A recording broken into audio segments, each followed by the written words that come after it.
Hello mga madam! So for today's recipe ay magluluto naman ako ng chicken with mushroom soup. Napakadali lang lutuin at napakasarap ulamin.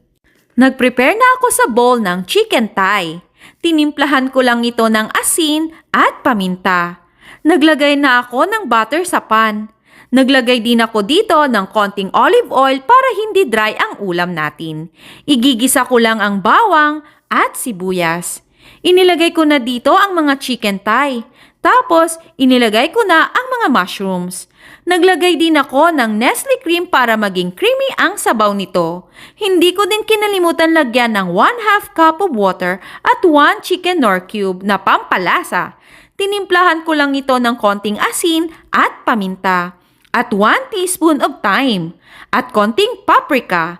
After 20 minutes, ay pwede na ang aking chicken with mushroom sauce.